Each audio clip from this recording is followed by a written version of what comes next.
Let's talk a little bit about frames of reference and how they relate to motion.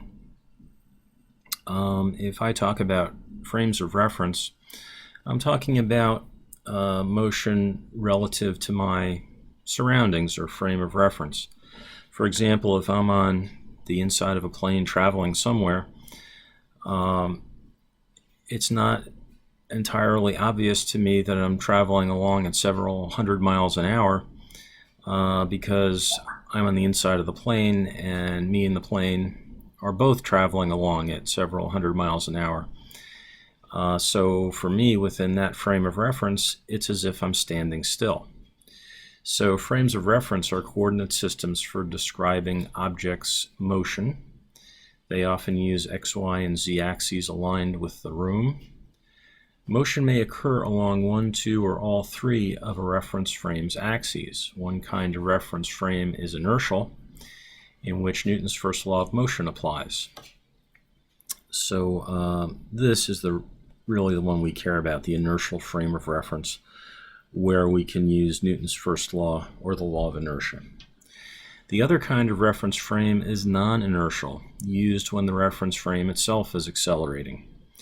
So for example, if I'm in a car and I suddenly jam on the brake, it seems like a mysterious force inside the car. If I consider the inside of the car, that my reference frame, it feels like a mysterious force in the dashboard is drawing me toward it. But inertia tells me that really what's happening is that the car is stopping and I'm not, or I'm not as much, right? I'm only stopping as much as the seatbelt and the shoulder strap can hold me there.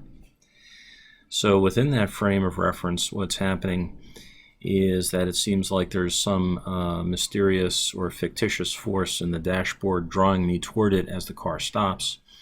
But I know from the law of inertia that what's really happening is that the car is stopping, and I'm mostly stopping along with the car, but not completely. If I wasn't wearing a seatbelt, I could be in a lot of trouble.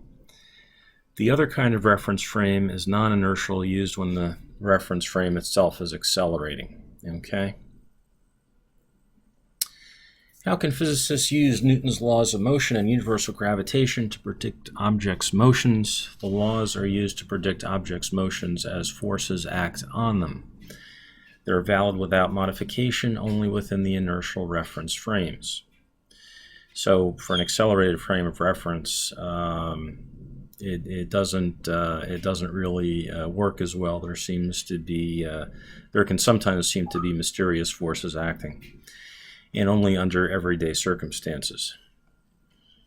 The law of universal gravitation, we've seen this before in the unit on fundamental forces.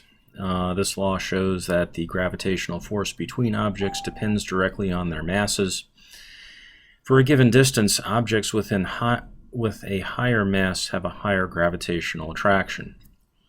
So you guys remember that it's universal gravitational constant times mass 1 times mass 2 over the distance between them squared.